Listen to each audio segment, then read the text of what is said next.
A Rússia volta a surpreender com sua versão distorcida de paz enquanto bombardeia cidades ucranianas. Moscou anuncia propostas de paz em que mais parecem um roteiro de guerra. Quem será a próxima vítima do regime? Por que práticas medievais voltam à tona? E qual o custo real da ganância do Kremlin, que pode perder não só o gasoduto Nord Stream, mas também 2,5 bilhões de euros em sanções? Enquanto o Ministério da Defesa russo insiste que tudo está sob controle, milhares são evacuados em segredo. Para onde vão? Que região está à beira do colapso? E por que migrantes são usados como massa de manobra em um jogo sujo de expansão territorial? Além disso, as ameaças de Orbán, o fracasso de um candidato presidencial e o escândalo que envolve crianças na Rússia. Tudo isso e muito mais você confere agora, em primeira mão, com exclusividade e sem censura. Este é o noticiário que antecipa os fatos antes de qualquer outro. O que você precisa saber hoje, explicado de forma clara e direta. Confie em quem não esconde a verdade, assine nossos canais, curta este vídeo e compartilhe sua opinião. A informação é poder, e aqui você a recebe sem filtros. Vamos aos fatos. A crueldade russa bate novos recordes. Mais uma noite de paz à moda russa, as cidades ucranianas acordam com o som de sirenes, enquanto enxames de drones e mísseis caem sem piedade.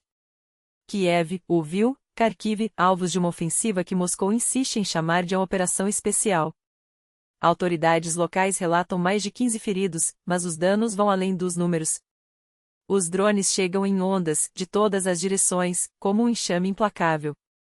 Yuri Gnat, porta-voz da Força Aérea Ucraniana, revela dados alarmantes: 9 mísseis balísticos Iskander-M lançados contra a capital, dos quais 2/3 foram interceptados. É um índice alto, mas sabemos que o inimigo está aprimorando sua tecnologia. Mesmo assim, nossa defesa aérea derrubou 6 das 9, afirma. O detalhe mais grotesco?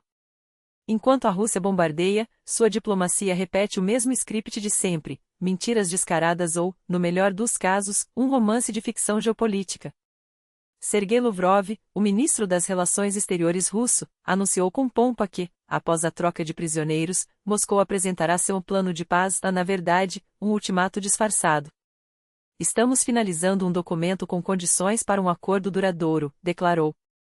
Tradução: a Rússia exige rendição, mas chama de diálogo. A ironia. As bombas não param de cair enquanto eles falam em cessar fogo.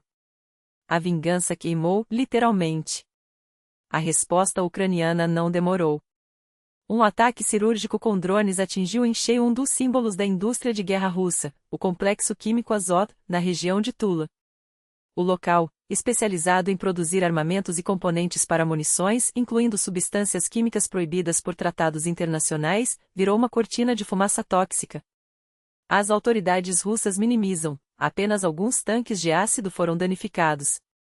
Mas a realidade é outra: uma nuvem de gases força a evacuação em um raio de 20 quilômetros, e uma tubulação de gás foi destruída, abalando a economia local. Enquanto isso, o Ministério da Defesa russo infla números: dizem que dezenas de drones teriam atacado o país.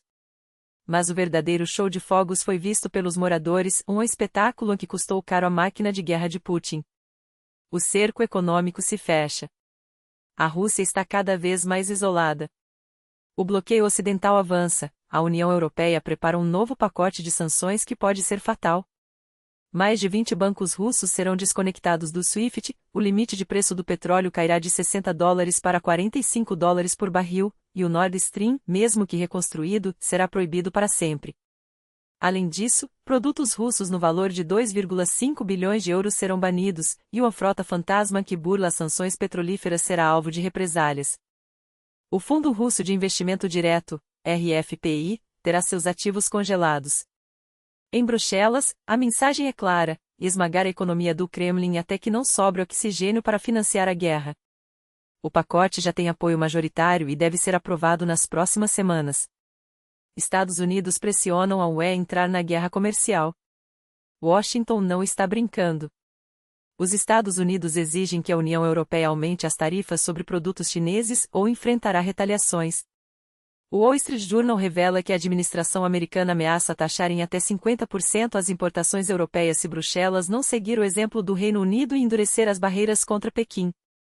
Donald Trump, com seu estilo habitual, deixou claro: se a UE não agir, vamos cobrar deles também. O ministro das Finanças dos Estados Unidos, Scott Bessent, foi ainda mais direto: a maioria de nossos parceiros comerciais está cooperando, menos a União Europeia. O dilema europeu é cruel: alienar a China, seu maior mercado para carros, aviões e maquinário, ou riscar uma guerra comercial com os Estados Unidos. Em Bruxelas, o medo é real: um rombo com Pequim pode afundar indústrias inteiras. O candidato que virou meme. As eleições presidenciais na Polônia reservaram um momento bizarro. Durante o debate televisionado, o candidato Karol Nawrocki, enquanto seu oponente Rafał Trzaskowski discursava, fez algo tão estranho que virou mistério. Assista ao trecho e conte nos comentários o que ele estava fazendo. Seria distração, desespero ou pura falta de preparo? Orbán joga duro. As relações entre Hungria e Ucrânia estão no limite. Viktor Orbán acusa os serviços secretos ucranianos de operar em território húngaro, espalhando desinformação para sabotar o referendo sobre a adesão da Ucrânia à UE. Enquanto isso, Bruxelas estuda ativar o artigo 7 contra a Hungria, o que pode tirar seu direito de voto no Conselho Europeu. A escalada é perigosa, e o tabuleiro geopolítico está minado. Quem sairá ileso? Acompanhe conosco, porque a próxima jogada pode mudar tudo. A União Europeia não está brincando. O debate sobre a ativação do artigo 7 do Tratado da UE já tem data marcada: 27 de maio. O motivo? A crescente preocupação com o desrespeito da Hungria aos valores fundamentais do bloco: democracia, Estado de Direito e direitos humanos. Jaroslav Telichun, cientista político, é categórico: apesar de ser vizinha da Ucrânia, Budapeste demonstra um entendimento superficial, quando não distorcido, da realidade ucraniana. Desde 2022, a máquina de propaganda húngara trabalha a todo vapor, fabricando mitos e narrativas tóxicas contra Kiev. Orbán aposta tudo nessa cartada: culpar a Ucrânia por todos os males é sua estratégia para se manter no poder nas eleições do próximo ano. E as tensões não param por aí. Há poucas semanas, a Ucrânia expôs uma rede de espionagem húngara operando em seu território. A resposta foi imediata: expulsão de 2 diplomatas de cada lado, num jogo perigoso onde o próximo lance pode ser ainda mais explosivo. Execuções em massa, a guerra sem regras. Enquanto a diplomacia se desmorona, o fronte se transforma num matadouro sistemático. A inteligência ucraniana documentou mais de 150 execuções sumárias de prisioneiros de guerra pelas tropas russas. A Procuradoria da Ucrânia investiga 75 processos criminais envolvendo o assassinato de 268 soldados ucranianos em cativeiro. A ONU, por sua vez, confirma 27 casos comprovados apenas desde agosto de 2024, que resultaram na morte de 84 militares. Não são incidentes isolados. São ordens diretas, parte de uma política deliberada do Kremlin, denuncia um relatório das Nações Unidas. E o pior, esses são apenas os casos que viraram prova em vídeo. Quantos mais desaparecem nas sombras da guerra? Migração como arma, o novo campo de batalha. Os migrantes que há anos tentam invadir a Polônia pela Bielorrússia agora têm um novo alvo e um propósito ainda mais sinistro. Fontes de inteligência indicam que Minsk e Moscou estão testando as defesas ucranianas com ondas de refugiados da Ásia Central, forçando-os a atravessar campos minados na fronteira belarusso-ucraniana. Na região de Rivne, paraquedistas do 9º Batalhão atiradores de Sitka interceptaram um grupo de 8 afegãos que cruzaram ilegalmente. Um tentou fugir. Não conseguiu. Agora, as autoridades investigam quem os guiou e qual o real objetivo por trás dessa invasão controlada. Fumaça, propaganda e um último toque em que sufoca. Enquanto isso, na Rússia, a máquina de propaganda supera até os limites do absurdo. A cidade de Chita, engolida por incêndios florestais que devastam 800 mil hectares, insistiu em realizar um último toque, a cerimônia de formatura dos estudantes. Ar pungente, céus encobertos por cinzas, mas o espetáculo tinha que continuar. A escola nunca termina, declarou a prefeita, enquanto os formandos, apelidados de andefumados nas redes, sufocavam entre discursos e garoa tóxica. Prioridades russas em 2024, formalidade acima da vida. A pergunta que fica é: até quando? Até quando a fumaça, literal e metafórica, vai ofuscar a razão? Até quando execuções, espionagem e imigrantes usados como peões serão a norma?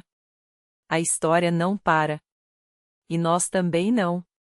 Se você chegou até aqui, é porque entende: silêncio não é opção. Compartilhe, comente, exija respostas. Porque cada like, cada repost, é um grito contra a indiferença. Até a próxima e que as notícias, mesmo duras, nos mantenham alertas.